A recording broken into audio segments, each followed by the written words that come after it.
നമ്മൾ already 2 trade plan ചെയ്തിട്ടുണ്ടായിരുന്നു. കഴിഞ്ഞ വീക്കിൽ ഓൾമോസ്റ്റ് ഒരു 9% പ്രോഫിറ്റ് നിഫ്റ്റിയുടെ ട്രേഡിൽ കിട്ടിയിട്ടുണ്ട്. ദെൻ സെൻസെക്സിൽ ഒരു ട്രേഡ് എടുത്തു. അത് നമ്മളൊരു ഓൾമോസ്റ്റ് ഒരു ബ്രേക്ക് ഈവനിലാണ്. കാരണം നമുക്ക് ആ ഒരു സൈഡ് വൈസ് റേഞ്ച് ആയിരുന്നു മാർക്കറ്റിൽ ഉണ്ടായിരുന്നത്. പക്ഷെ അതും നമുക്കൊരു 0.2-0.5% ഇടയിൽ അത് ബുക്ക് ചെയ്യാൻ ഞാൻ ഓൾറെഡി കമ്മ്യൂണിറ്റി മൺഡേ മാർക്കറ്റ് നല്ല രീതിയിൽ വോളട്ടൈലായിരുന്നു. കാരണം നല്ല ഒരു ഡിമാൻഡ് ഏരിയയിലേക്കാണ് മാർക്കറ്റിൽ വന്നത്. സോ അവിടെ നിന്ന് ഓൾറെഡി നമ്മുടെ ചാനലിൽ മെസ്സേജ് കൊടുത്തിട്ടുണ്ടായിരുന്നു, ഡിമാൻഡ് സോൺ ആണ്. ആൻഡ് അതുകൊണ്ട് നിങ്ങൾ ശ്രദ്ധിക്കണം. കാരണം അത് എപ്പോൾ വേണമെങ്കിലും നമുക്കൊരു ബൈബാക്ക് അവിടെ നിന്ന് പ്രതീക്ഷിക്കുക എന്നുള്ളത്. ദെൻ അവിടെ നിന്ന് നല്ല ഒരു ബൈബാക്ക് ഉണ്ടായി. പിന്നെ ആ ഒരു റേഞ്ചിൽ നമുക്കിപ്പോൾ കൺസോൾഡേറ്റ് ചെയ്യുന്നതായിട്ടാണ് കാണാൻ കഴിയുന്നത്. സോ അങ്ങനെയാണെങ്കിൽ നമുക്ക് ഫ്രൈഡേയും കൂടി നോക്കുക. ഈ ഒരു സോണിൽ തന്നെ ആണെങ്കിൽ നമുക്ക് നെക്സ്റ്റ് ഒരു ഇവിടെ നിന്നൊരു കണ്ടിന്യൂവേഷൻ ഒന്നും മൂവ് ഇല്ല എങ്കിൽ വേണമെങ്കിൽ നമുക്ക് ഒരു നെക്സ്റ്റ് വീക്കിന് ഒരു ഹയർ സൈഡ് എക്സ്പെക്ട് ചെയ്യാം. നമുക്ക് നോക്കാം അത് നാളത്തെ ക്ലോസ് എങ്ങനെയായിരിക്കും എന്നുള്ളതിന് ശേഷം മാത്രമായിരിക്കും നമ്മൾ ആ ഡിസിഷനിലേക്ക് പോകുന്നത്.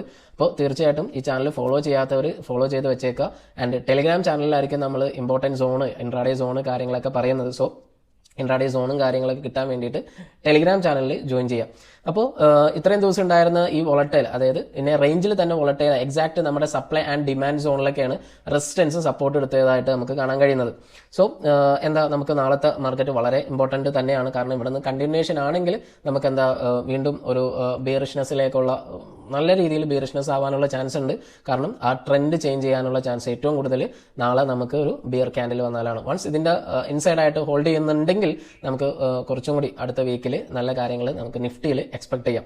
സോ നമുക്ക് ബാങ്ക് നിഫ്റ്റിയും കൂടി എങ്ങനെയുണ്ടെന്ന് നോക്കാം. ബാങ്ക് നിഫ്റ്റി നോക്കുകയാണെങ്കിൽ ബാങ്ക് നിഫ്റ്റിക്ക് നമുക്ക് ഒരു ട്രെൻഡ് ലൈൻ ബ്രേക്ക്ഔട്ട് തന്നിട്ടുണ്ടായിരുന്നു ലാസ്റ്റ് വീക്ക്. ട്രെൻഡ് ലൈനിൽ നിന്ന് ഒരു ബ്രേക്ക്ഔട്ട് തന്നു. ഈവൻ റെസിസ്റ്റൻസ് ഏരിയയിൽ നിന്ന് നല്ലൊരു ക്യാൻഡിൽ, ഒരു ബ്രേക്ക്ഔട്ട് ക്യാൻഡിൽ റെസിസ്റ്റൻസ് ഏരിയയിൽ നിന്ന് മാർക്കറ്റിൽ ഫോം ചെയ്യാൻ കഴിഞ്ഞിട്ടില്ല. സോ ആ റെസിസ്റ്റൻസ് ഏരിയയിൽ നമുക്ക് നല്ലൊരു ബ്രേക്ക്ഔട്ട് ക്യാൻഡിൽ ഉണ്ടെങ്കിൽ ബാങ്ക് നിഫ്റ്റി നമുക്ക് ഹയർ സൈഡ് പ്രതീക്ഷിക്കാം. ഇനി അതല്ല സ്റ്റിൽ ഇൻസൈഡ് ഈ ഒരു സോണൊക്കെ ആയിട്ട് തന്നെ നിൽക്കുന്നു, ഹോൾഡ് ചെയ്യുന്നു, സൈഡ് വേസ് പോകുന്നുണ്ടെങ്കിൽ അവിടെ നിന്നുള്ള ബിയർ ക്യാൻഡിലിൽ ബാങ്ക് നിഫ്റ്റിക്ക് ഒരു പ്രോഫിറ്റ് ബുക്കിംഗ് തന്നെ ഉണ്ടാവാനാണ് ചാൻസ് ഉള്ളത്.